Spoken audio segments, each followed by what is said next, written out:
နေ့ကနေ့တပတ်တစ်ခါဘုရားကျောင်းတက်ရမယ်ဆိုတဲ့အရာကိုသိရသားနဲ့မိသားရဖွဲ့ခြင်းကိုလွဲရှောင်နေတဲ့သူတွေသင်ရဲ့ဝိညာဉ်ရေးရာခြင်းတွေကိုပြန်ကြည့်ပါပညာရှိကြပါ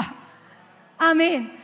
အဲ့ပြန်ကြည့်လိုက်တဲ့အခါမှာစာလံ144ဒီထဲမှာတော့မပါဘူးစိတ်ထဲမှာနိုးစော်ခြင်းခံရလို့ပြောပြရစီ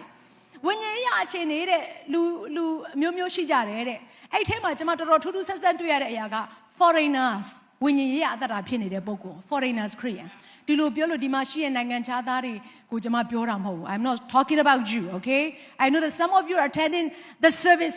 weekly not one service some people they attended for like 3 services sorry သင်ကိုပြောနေတာမဟုတ်သူတို့ကိုအရင်ပြောအောင်မယ်တချို့သောနိုင်ငံခြားသားတွေကနော်ဟိုဖျားเจ้าကိုလာတာမြန်မာနိုင်ငံသားထက်တောင်ဖျားเจ้าတက်တာအချိန်မှန်သေးတယ်မြန်မာနိုင်ငံသားတပတ်တစ်ခါဖျားเจ้าလာဖို့အရေးပတ်စံနဲ့ဖျားကိုမလဲနိုင်ဘူးအလုံးနဲ့ဖျားကိုမလဲနိုင်ကြဘူးရီးစားနဲ့ဖျားကိုမလဲနိုင်ကြဘူးဘာသာရေးထုံးတမ်းစင်မှာသူတစ်ပါးလာပြောမလားဆိုတော့အရာနဲ့ဖျားเจ้าနဲ့ဖျားကိုမလဲနိုင်ဘူးဒါနောက်တစ်ဆင့်ဖြစ်သွားပြီဝိညာဉ်ရေးမှာကိုယ့်ကိုတိဆောက်ပေးမယ်နေရာကမှသာလေအဲ့ဖျားရဲ့အိမ်တော်အစ်စ်ဖြစ်တယ်အာမင်အာမင်အဲ့တော့ဘယ်လိုပြောထားလဲဆို foreigners တဲ့အဲ့လိုလူကဖះเจ้าကိုလာတဲ့အခါမှာအပြစ်တင်ဖို့ပဲလာမှာတဲ့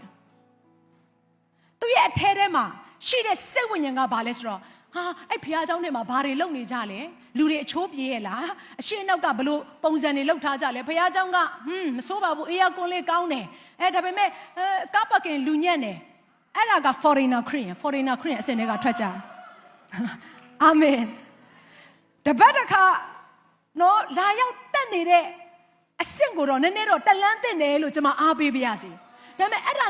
နဲ့လည်းမလုံလောက်သေးဘူးတဲ့